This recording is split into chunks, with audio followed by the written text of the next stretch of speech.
হে ভাতৃগণ, ঈশ্বর এশোর বংশধরদের প্রতি অত্যন্ত অসন্তুষ্ট হয়েছিলেন, কারণ তারা ছিল ইসরায়েলদের জাতি ভাই। এসও ছিলেন যাকবের ভাই। তারা শান্তি স্থাপন করলেন, সব কিছু ঠিকঠাক ছিল, কিন্তু এই লোকেদের অন্তরে প্রচণ্ড বিদ্বেষ ছিল। অবদীয়র প্রথম অধ্যায়ের 11 পদটি দেখুন। যে অধ্যায়টি কেবল একটি, তা হল, যেদিন তুমি অন্য পক্ষে দাঁড়াইয়াছিলে, যেদিন বিদেশীগণ তাহার সম্পত্তি হরণ করিয়া লইয়া গিয়াছিল ও বিজাতিরা তাহার পুরোদ্বারে প্রবেশ করিয়াছিল এবং জেরুজালেমের উপরে গুলিবাট করিয়াছিল, সেদিন তুমিও তাহাদের একজনের সদস্য ছিলে। আমার জন্য এটা খুঁজে দেখুন, এবং যদি খুঁজে পান আমাকে বলুন। এশোর বংশধররা আজ কোথায়? তারা মহান ছিলেন, তাদের 12 জন রাজপুত্র ছিলেন, তারা মহান কাজ করেছিলেন, কিন্তু তারা সকলেই ধ্বংস হয়ে গেলেন।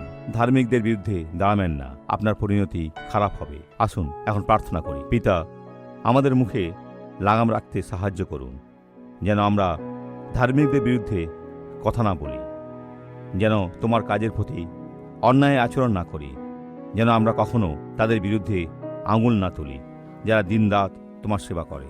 হে আমার প্রভু, এই ব্যক্তিকে ক্ষমা করুন যে ইতিমধ্যেই তোমার মণ্ডলীর বিরুদ্ধে এবং তোমার সেবকদের বিরুদ্ধে এমন সব মূর্খ কাজ করেছে ও কথা বলেছে। হে ঈশ্বর, তাকে আরেকটি সুযোগ দিন। আমেন।